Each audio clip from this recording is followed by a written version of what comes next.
Pronto. Bom dia, gente. Saiu ontem, porque a gente até porque semana passada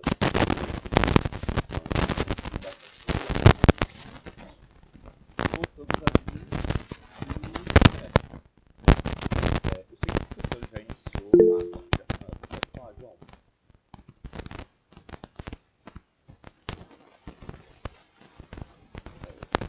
Não, cara, teu microfone ele tá picotando. Tá picotando? Agora tá melhor? Não, ele continua picotando um pouco. Ok, peraí. Deixa eu tentar reduzir isso aqui rapidão.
Pronto. É, Pronto, você sabe me dizer se agora tá melhor? Pronto, bem melhor. Mas, valeu, João. Como eu tava falando antes, eu sei que o professor, essa semana, ele já começou a nota de aula 5, mas o objetivo do GED de hoje é a gente conseguir terminar o conteúdo da unidade 2, ou seja, até a nota de aula 4, que vai parar no fascínio italiano e o nazismo alemão. Até mais porque é pra gente poder fechar esse conteúdo e o GED não se estender tanto, e até porque começando próxima semana e com o GED próxima semana e a nota de aula 5, a gente vai começar a ver os sistemas internacionais de proteção dos direitos humanos, que vai ser um conteúdo muito importante para a V2 de vocês. E no mais é isso, vou apresentar a tela. Tá, pronto, vocês estão conseguindo ver? Sim, tudo certinho. Mas. E a gente vai começar falando. A gente vai começar o dia de hoje falando sobre o Estado Social. Mais especificamente, seu conceito. O Estado Social, também conhecido como Estado de Providência ou Estado Intervencionista, ele teve seu início no século XX, em razão que, após mais ou menos um século da criação do Estado Liberal e a sua aplicação, como foi o caso na Inglaterra, nos Estados Unidos e na França, é, que, como vocês devem lembrar, foram os países em que ocorreram as revoluções liberais. Também, só para dar uma refrescada aqui rápida, os estados liberais tinham como as principais características ou barra objetivos um estado abstencionista, a igualdade formal e os direitos civis e políticos. Porém, depois de mais ou menos um século da criação do Estado liberal, a população geral começou a ver um pouco das rachaduras, na medida que o Estado liberal ele falhava em tratar de problemas sociais. Mais ou menos durante o século XVIII, o Estado liberal, como vocês devem lembrar, principalmente na França, com a Revolução Francesa, ele foi tido como algo que ia liberar a sociedade dos problemas que tinham vindo do regime antigo e o regime absolutista, que iam melhorar a vida para todos, porém isso acabou não sendo a realidade. E a gente pode perceber isso tomando como exemplo a concepção da liberdade formal, e no caso da igualdade, que ela não levava em consideração os fatores econômicos e as desigualdades sociais. Ou seja, ela só focava que todo mundo estivesse, em tese, no mesmo nível, sem nenhum tipo de benefício claro, como eram as classes sociais antigas. Porém, a gente sabe que, na realidade, isso não acontecia, por causa das diferenças socioeconômicas que garantiam que nem todo mundo realmente fosse igual. O que, nessa época, afetava principalmente a população trabalhadora, que já nessa época já tinham se iniciado as revoluções industriais, então se tratavam principalmente de trabalhadores industriais que iam para as fábricas e produzir bens. E que essa parte da população, depois que ela realmente começou a se desiludir com o modelo liberal, ela começou a lutar pela o que a gente se refere agora como igualdade material e diminuição das desigualdades sociais. Em resumo, o Estado Social é um tipo de organização política e econômica que busca colocar o Estado como agente da promoção social e organizador da economia. E expandindo um pouco o que eu estava falando agora, a gente vai falar sobre as características do Estado Social, que a gente pode evidenciar três principais. A primeira delas seria o Estado intervencionista, a segunda seria o protagonismo do poder executivo, e a terceira seriam os direitos sociais e sua incorporação ao status de cidadania. Primeiramente, a gente pode entender o Estado intervencionista como sendo aquele que o Estado ele busca garantir os direitos, e ele tem como foco a promoção de serviços públicos básicos para atender às necessidades da população como um todo, além de intervir com a economia, com a finalidade de promover o desenvolvimento material da população e atingir o bem-estar social. Até porque está no nome, ele vai intervir ao invés na sociedade. E na economia, ao invés do Estado abstencionista, do ideal liberal, em que ele buscava interagir, não é nem interagir, ele buscava intervir na menor quantidade, principalmente no âmbito econômico. E é, é, e era justamente o completo contrário do Estado liberal. E, sim, eu lembrei de um negócio aqui. Quem tiver com um pouco de dúvida sobre diferenciar essas dimensões dos direitos humanos, vocês podem checar no Drive, que o link ele tá no grupo, pros slides do GED 2 e 3, que lá tem uma tabelinha explicando bem direito cada dimensão. E agora, para falar sobre o protagonismo do poder executivo, gostaria um pouco antes poder definir qual seria a definição dele. Como vocês já sabem, o poder executivo é um dos três poderes da organização do poder, que é o executivo, o legislativo e o judiciário. E a gente pode definir o executivo como aquele ramo do poder que, nos moldes da Constituição, seja ela federal ou estadual, afinal, o poder executivo ele se divide em presidente, governador, prefeito. Nos moldes da Constituição, ele possui a atribuição de governar o povo e administrar os interesses públicos. Ou seja, ele é o poder responsável pela persecução da justiça social, ele possuindo ele natureza inafastável e sendo também responsável pela persecução da justiça social, e ele possui natureza intervencionista tanto na economia, tanto na esfera econômica quanto na social. E a razão, perdão, que no caso no Estado Social o executivo ele possui esse maior protagonismo é que para o objetivo do Estado poder intervir e melhorar as condições socioeconômicas, ele precisa ter um aparato burocrático e técnico bem forte, com a esfera pública predominando sobre a esfera privada, justamente para que ele consiga efetivar essas medidas sociais. Finalmente, sobre os direitos sociais e sua incorporação ao status de cidadania, isso se daria como uma consequência da ampliação dos direitos políticos do século XIX para o século XX, que resultou na ampliação das classes sociais que tinham acesso a esses direitos, além de aumentar a sua quantidade. Então, mais pessoas tinham mais acessos a mais direitos, não sendo eles restringidos apenas aos direitos civis e políticos.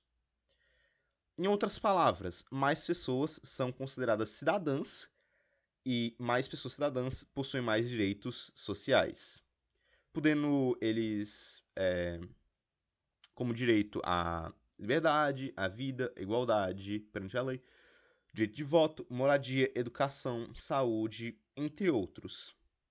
E com essa incorporação, buscava-se efetivar a igualdade material, que é justamente aquela frasezinha que o professor já deve ter falado não sei quantas vezes já em sala. Tratar os iguais igualmente e os desiguais desigualmente na medida de suas desigualdades. Agora, finalizando a parte do Estado Social, a gente vai falar um pouco sobre as esferas da cidadania, como elas foram idealizadas por Thomas Marshall. Thomas Marshall era um sociólogo britânico do século XX que ele justamente tinha definido essas esferas, mas como uma forma de suas obras, e a gente vai dar uma analisada aqui para elas. E também, só um adendo, eu ainda vou mencionar isso cada vez de cada esfera, porém, o Thomas, ele acreditava que cada esfera tinha se desenvolvido em um século específico. Então, por exemplo, os direitos civis eram do século XVIII, a cidadania política era do século XIX e a social do século XX. É, os direitos civis que chegaram no século XX, outro adendo que eu me lembrei agora, que todas essas ideias sobre a cidadania, elas são vistas no contexto da Inglaterra da época, porque, novamente, quem pensou eles foi um Marshall, um inglês do século XX. Então, que nos direitos civis seriam todos os direitos necessários à liberdade individual como o fundamento para a vida, a liberdade, a propriedade e a igualdade perante a lei, podendo ela ser compreendida como uma garantia de ir e vir, de optar por um trabalho, de se expressar-se livremente, tudo isso que está incluso na parte da liberdade. Esses direitos eram fundamentados em uma justiça independente, que ela também seria eficiente e acessível para todas as pessoas, garantindo uma relação civilizada entre os indivíduos. Já no século XIX, ele tem como base os direitos políticos, que até o século XVIII, eles não eram necessariamente eficientes em conteúdo, porém eles faltavam sim na sua distribuição, aquilo que a gente estava falando, que não que com a chegada do Estado Social existiam mais direitos para mais pessoas, porém ainda nessa época isso ainda não tinha ainda não tinha acontecido. E em outras palavras, também relacionando o que a gente falou agora sobre o Estado Social, os direitos políticos, eles, nessa época do século XIX, eles não faziam parte do conceito de cidadania. No contrário, eles eram relegados como um privilégio extremamente ligados ao status de cada pessoa. E nesse momento, os direitos civis eles já até que possuíam um caráter de universalidade, tanto que, como vocês devem lembrar, na Revolução Francesa, foi escrita e regida a Declaração Universal dos Direitos do Homem e do Cidadão. Porém, os direitos políticos eles não eram tão representados nessa esfera. Eles não eram admitidos como universais. E com o intuito de resolver esse dilema, no século XX a gente tem os direitos sociais. Onde que ele teve seu principal desenvolvimento aconteceu justamente no âmbito da legislação trabalhista, que os trabalhadores de fábricas, eles lutaram por mais direitos e isso também acabou afetando, em geral, a concepção sobre os direitos e quem possuía eles. Para Marshall, essa participação popular nas comunidades locais e associações foi a fonte dos direitos sociais, E dentro dessa perspectiva, a gente pode definir eles como um direito a um mínimo do bem-estar econômico. Algo que, novamente, a gente já explicou bastante agora nesse GED. E com isso, a gente... Ah, não, eu tava me confundindo aqui. E, peraí. Isso.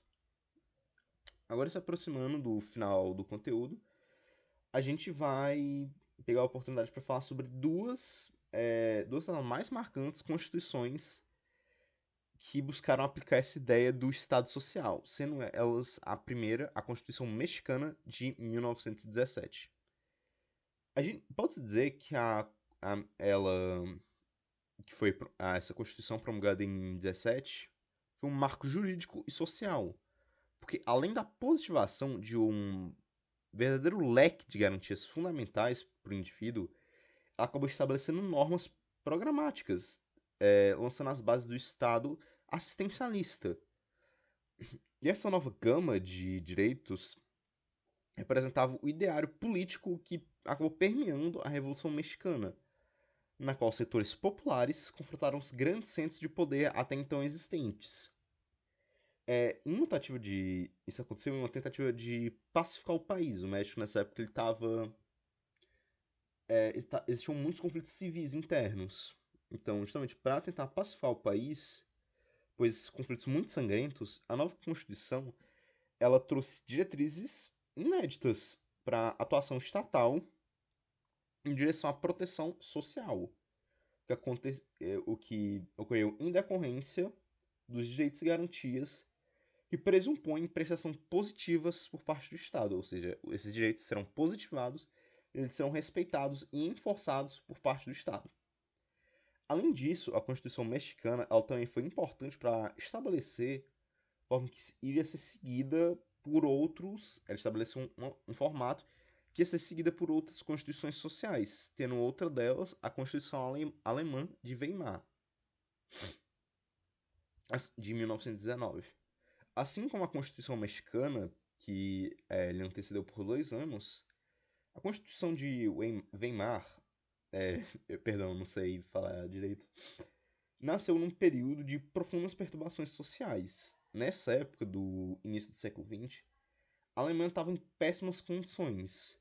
Após a assinatura do Tratado de Versalhes, que levou ao fim do Império Alemão, e, que primeiramente levou ao fim do Império Alemão, e segundamente serviu para impor altas sanções na Alemanha, como reparação pelos danos de guerra e além de vários outros comprometimentos, o país se encontrava numa profunda crise econômica, com o intuito de resolver esse problema. A Assembleia Nacional Constituinte se juntou na cidade de Weimar, que inclusive aconteceu em Weimar, não em Berlim, a capital, porque nessa época Berlim estava muito danificada ainda pela guerra, então não estava uma estrutura muito boa, por isso que isso aconteceu em Weimar, para justamente dirigir uma nova Constituição, sendo ela resultado da eleição, por maioria, do Partido Social Democrata daquela época, sendo definido na Constituição como função social do Estado, que ele deveria proteger o cidadão não só no sentido literal de, por exemplo, protegê-lo durante um conflito, mas também no sentido de proteger também seus direitos e garantias sociais, que incluíam proteção ao trabalhador e o direito à educação. Agora, expandindo um pouco, a gente vai falar sobre o pós a Primeira Guerra e a Liga das Nações. Antes da criação da ONU, em 1948, o primeiro órgão de proteção internacional dos direitos humanos era a Liga das Nações, criada em 1919, no mesmo ano da Constituição de Weimar, que tinha o objetivo estabelecer a paz e promover ações diplomáticas em escala internacional para evitar que outra grande guerra, que era como era conhecida a Primeira Guerra antes da Segunda, pudesse acontecer novamente, sendo ela também criada pelo Tratado de Versalhes. Ela possuía 3 principais órgãos: o Secretariado, o Conselho e a Assembleia, e ela foi a primeira organização internacional com esse objetivo. Ela iniciou com 42 Estados-membros fundadores, que incluíam potências como o Reino Unido e a França, que tinham acabado de vencer a guerra, além de outros países, como inclusive o Brasil. Ele possui um representante dentro da Liga. Os Estados Unidos, eles acabaram idealizando a Liga, porém, é, porque os Estados Unidos tinham participado da Primeira Guerra Mundial, porém eles também tinham falado sobre acordos de paz desde 1998. Sendo que uma das pessoas que mais que acreditava nessa ideia de paz era o presidente da época, o Woodrow Wilson. Porém, quando veio para oficialmente se juntar à Liga das Nações, o Senado dos Estados Unidos ele acaba não ratificando o tratado. Além disso, ainda que não diretamente ligado à Liga das Nações, mas o Tratado de Versalhes, sim, como eu tinha falado antes, ele acabou trazendo fortes nações para a Alemanha. E, sim, eventualmente se viu como a Lei das Nações, como vocês sabem, aconteceu a Segunda Guerra Mundial, então ela meio que foi descontinuada, porém ela eventualmente serviria como uma base para a ONU.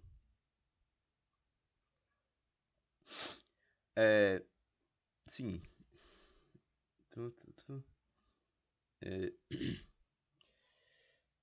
E o fim da necessidade, perdão, o fim da Lei das Nações, ela acabou acontecendo por vários motivos. A primeira era que a sua organização interna, ela não era lá a das melhores.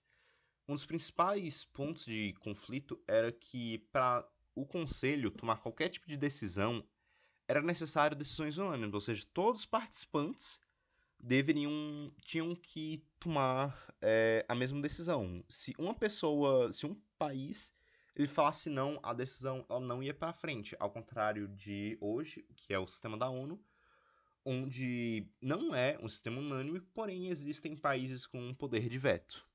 Além disso, como eu mencionei antes, a ausência de potências como os Estados Unidos e até mesmo a União Soviética, eles acabaram diminuindo muito o apelo e mesmo a força da Liga das Nações, o que impedia ainda mais a sua, a sua efetividade. E também nessa época do pós-Primeira Guerra, a gente viu muito a ascensão de regimes autoritários, que a gente vai ver um pouco mais daqui a pouco nesse jet. E a Liga das Nações não fez praticamente nada para parar esses conflitos, o que, junto com todos esses outros problemas, dificultou muito que pudessem acontecer, ela pudesse exercer esse papel de forma certa. Inclusive, como eu até botei aqui no ponto, a ocorrência de conflitos territoriais como a Guerra Civil Espanhola, que foi uma das guerras mais sangrentas na Europa nessa época. Porém, também nessa época, e também criado pelo Tratado de Versalhes, surgiu a OIT, a Organização Internacional do Trabalho, que foi uma organização internacional que tinha como o objetivo regular as condições e direitos dos trabalhadores, garantindo que homens e mulheres pudessem ter acesso a um trabalho decente e produtivo em condições de liberdade, equidade, segurança e dignidade. Até porque, como vocês devem saber, na época da Revolução Industrial, antes de existir os direitos sociais, as jornadas de trabalho eram tipo 14 horas, se não mais. Crianças já trabalhavam nas fábricas, então era uma situação bem precária. E a OIT ela surgiu justamente com o objetivo de. Como é que eu posso dizer? De lutar contra isso. E é importante também mencionar que a OIT ela não foi dissolvida seguido o fim da Liga das Nações. Ela continuou existindo. E é um dos órgãos mais antigos e ela foi integrada eventualmente na ONU. Então, Agora, se aproximando do. Agora, com isso, sobre a OIT, a gente terminou o conteúdo da nota de aula 3, e agora a gente vai iniciar a nota de aula 4. E a gente vai começar diferenciando os regimes políticos, democráticos e autoritários. Depois disso a gente também vai falar sobre o totalitarismo, mas isso é no próximo slide. Primeiramente, nós temos o regime democrático. A democracia é um regime político que ela pode ser vista onde o poder ele pertence ao povo, ainda que seja exercido indiretamente por meio de por representantes eleitos. E um exemplo óbvio é, novamente, o Brasil, onde o presidente ele é votado pela população, que, porém, ele tem a obrigação de satisfazer os seus interesses da sociedade. De forma resumida, é o governo do povo, para o povo, pelo povo. Nos estados democráticos pós-revoluções liberais, como por exemplo os Estados Unidos e a Inglaterra,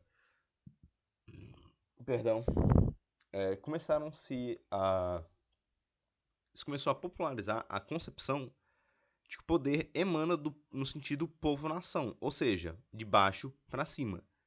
E em uma democracia não se tem como afastar a noção de participação popular, ainda que seja feita de maneira direta ou indireta. Ademais, o governo democrático ele exige o consentimento dos governados. E esse consentimento ele se dá mediante o processo democrático, que para o seu exercício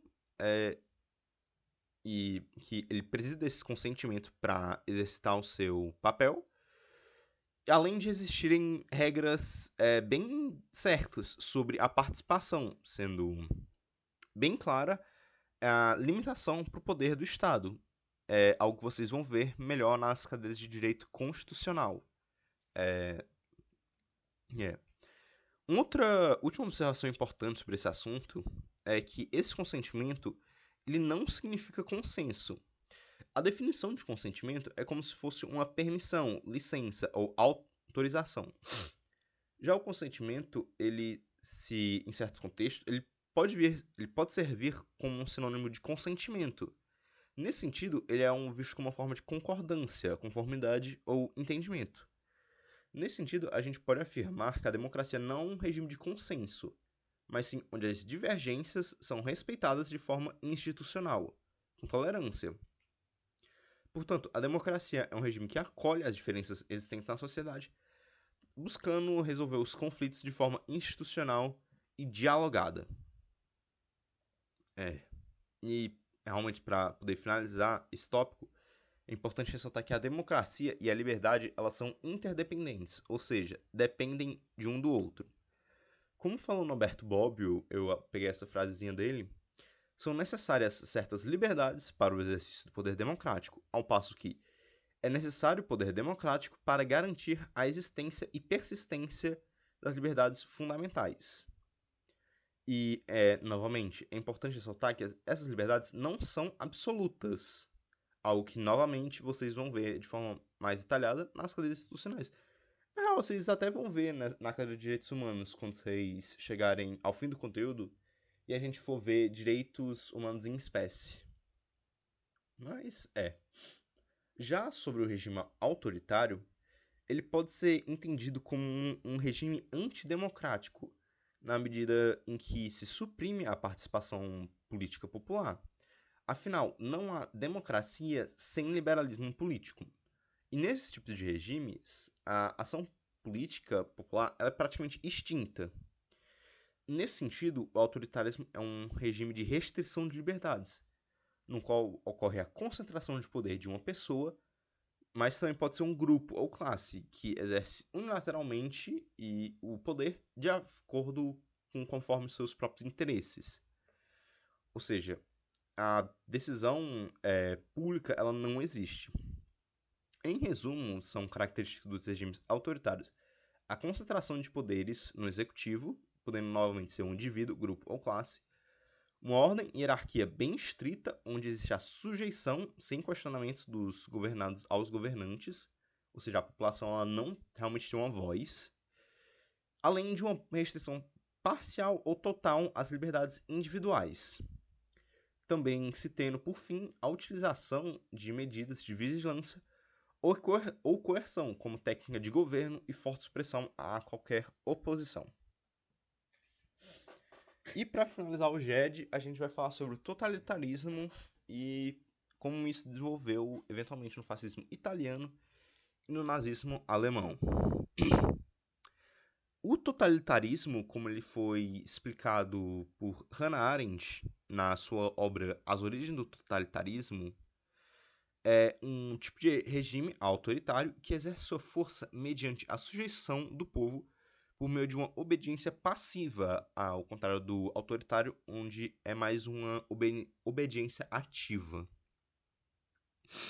É, com. Peraí, perdão. Não, perdão. O regime autoritário ele exerce uma força mediante a sujeição do povo por meio de uma obediência passiva, com apatia e despolitização. Em outras palavras, por meio da força e repressão. O executivo faz com que a população ela fique em linha, entre aspas, assim por se dizer. Além disso, não costuma existir uma ideologia bem definida, podendo ser resultante de um projeto pessoal de poder ou de controle sobre um grupo definido pelo resto da sociedade. Um exemplo disso foi a maioria das ditaduras que aconteceu aqui na América Latina durante a segunda metade do século XX. Já o totalitarismo, ele se diferencia na medida que o Estado ele procura ter um líder à frente.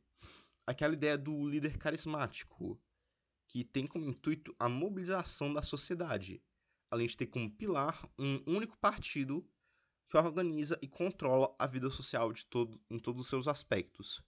Isso acontece com a imposição de uma ideologia oficial. E isso é reforçado pela obediência militante da população. E, para funcionar, esses regimes totalitários acabam demandando estruturas socioafetivas. Ou seja, ele necessita que a população ela possua uma emoção muito intensa quando se fala sobre o regime. Emoção que gera engajamento no partido único e adesão quando se fala sobre o grande líder. Como uma das principais ferramentas para a manutenção desse tipo de regime, justamente a propaganda política, que atua no sentido de aquecer as sensibilidades e provocar paixões na população, de maneira que seus sentidos possam ser manipulados. Em resumo, o totalitarismo ele pode ser considerado uma forma de autoritarismo extremo que possui as seguintes características: uma liderança carismática e autoritária, uma ideologia oficial e partido único, a mobilização das massas e, por fim, o controle social e repressão. E como eu expliquei aqui, vocês vão poder ver essas características de forma bem definida quando a gente fala sobre o fascismo italiano e o nazismo alemão. E justamente esse ponto do líder carismático é algo que a gente percebe bem forte quando se fala sobre o fascismo italiano, com o Benito Mussolini. E que, para explicar como ele eventualmente chegou nessa posição de poder, é importante a gente traçar onde começou a sua escalada. Essa escalada até ele chegar no ponto de ser o chefe do executivo durante a Segunda Guerra Mundial. Ainda em 1914, ou seja, durante a Primeira Guerra, o Benito ele acabou formando um movimento político chamado Faces de Ação Revolucionária, caracterizado por ser um movimento político, caracterizado por ser um movimento político altamente nacionalista, conservador e pró-entrada da Itália na Primeira Guerra Mundial, com o intuito de reivindicar territórios que supostamente deveriam ser do Estado italiano. Nos anos seguintes, esse escopo nacionalista do movimento se aprofundou e Mussolini passou a defender que a sociedade não deveria se organizar em classes sociais ou por filiação política, mas sim em torno de uma forte identidade nacional e, ou seja, nesse período o movimento ele já começa a ganhar mais características totalitaristas.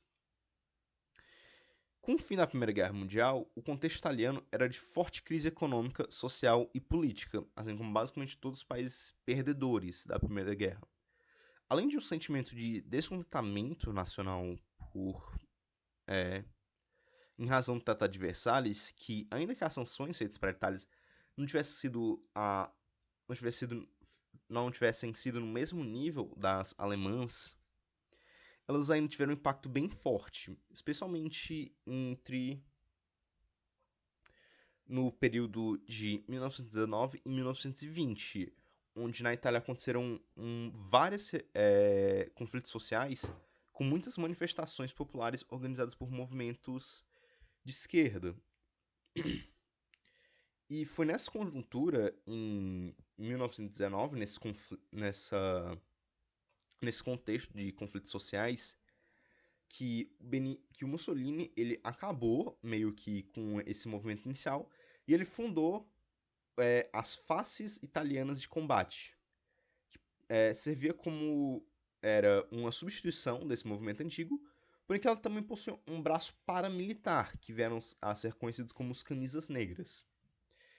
Esse período de conflitos sociais motivados por esse movimento de esquerda foi conhecido como Biênio Vermelho, e foi seguido por uma reação violenta da milícia fascista, desses camisas negras. Que, como vocês sabem, o fascismo, uma de suas principais características é essa aversão ao comunismo.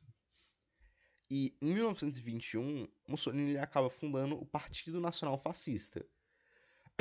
E em 92, no ano seguinte, ocorreu uma ampla manifestação fascista, conhecida como as Marchas sobre Roma, que culminou na ascensão do segundo Duce ao poder. Com essa contextualização, a gente pode ver como as principais características do fascismo italiano, no caso, seriam um ultranacionalismo, onde se busca exaltar a nação como um valor supremo, visto ela superior a outras nações e muitas vezes sendo associada a um passado glorioso que precisa ser restaurado. Isso até aconteceu nessa marcha sobre Roma, onde Mussolini ele falou muito sobre, tipo, entre aspas, renascer o Império Romano com a Itália. O autoritarismo e o culto à líder, onde o Estado ele é centralizado na figura do poder, o Mussolini, que, nesse contexto, ele governaria com poderes absolutos. O culto à violência e o militarismo, onde eles serviriam como ferramentas para demonstrar poder e unidade nacional. E, por fim, o corporativismo, onde o Estado controla a economia através de corporações que representam diferentes setores, eliminando a luta de classes e subordinando os interesses individuais ao Estado. Perdão. E para a gente poder fechar o dia de hoje, a gente vai falar sobre o nazismo alemão. Assim como o da Itália, o contexto socioeconômico da Alemanha no pós-guerra é de profunda crise.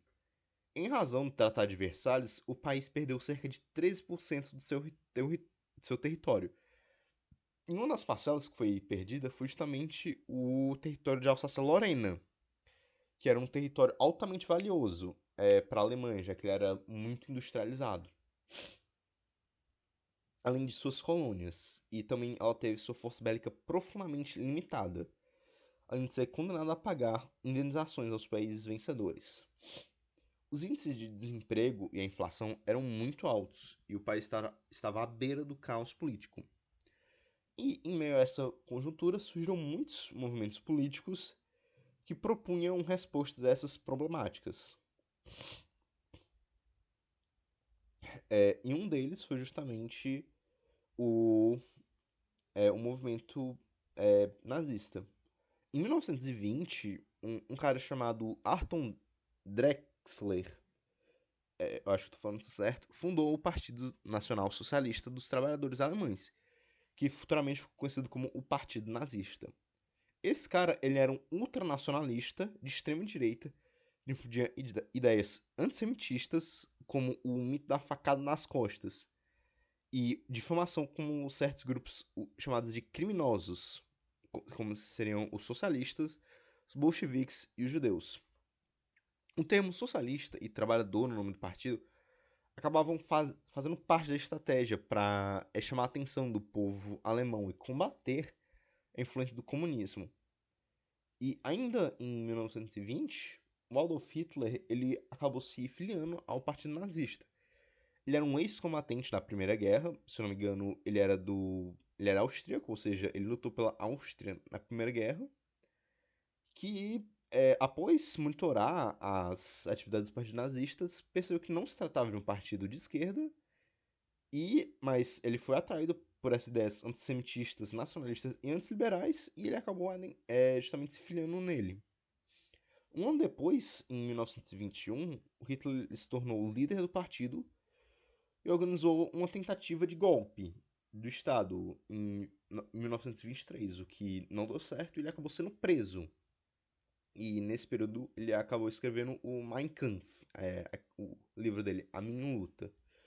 Nos anos seguintes, depois que o Hitler saiu da prisão, ele e o partido disputaram várias eleições à presidência do parlamento. E depois disso, cada vez mais, o Hitler e o partido nazista vão ganhando cada vez mais força, até que nas eleições de julho de 1932, o partido se tornou o mais votado dentre os partidos alemães daquela época. E eventualmente, no próximo ano, de 1933, Hitler era nomeado chanceler. E depois ele acaba aprovando a Lei de Concessões de Plenos Poderes, dando Hitler totais poderes autoritários. Por fim, vamos só recapitular as principais características do nazismo histórico alemão. Primeiramente seria o culto ao líder, da mesma forma que acontece no totalitarismo e no fascismo italiano. O Hitler era visto como a encarnação do. Era visto como a encarnação da vontade do povo alemão, e sua figura era basicamente divinizada pela propaganda. Também era uma característica muito forte do nazismo alemão o racismo e a eugenia, onde a ideia da suposta superioridade da raça ariana e a necessidade de purificar a sociedade através da eliminação de grupos considerados inferiores era algo completamente aceito. E dentro desse contexto também tinha o antissemitismo, onde que o ódio aos judeus era central no nazismo, culminando no Holocausto, que foi o genocídio de mais de 6 milhões de judeus durante a Segunda Guerra Mundial. E, por fim, a política expansionista, que era aquele papo sobre o espaço necessário para a raça ariana poder prosperar. E também eu acabei não botando aqui no slide, porém também era muito forte as ideias do antimarxismo e o antiliberalismo. Mas é isso. Muito obrigado pela presença de vocês. Eu vou mandar aqui no chat. Se vocês tiverem qualquer. Vou mandar aqui no chat o formulário. Caso vocês tenham alguma dúvida, pode mandar agora. Também podem mandar para mim ou para Clara. Perdão. Podem mandar qualquer dúvida que a gente responde na hora. E, obrigado pela presença de vocês. Bom sábado. Desculpe se eu acabei falando meio rápido. Fazia um tempinho que eu não fazia o GEDS, mas espero que eu tenha conseguido ajudar vocês.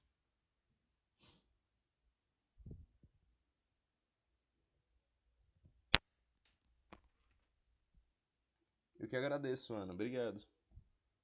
A presença de vocês é muito importante.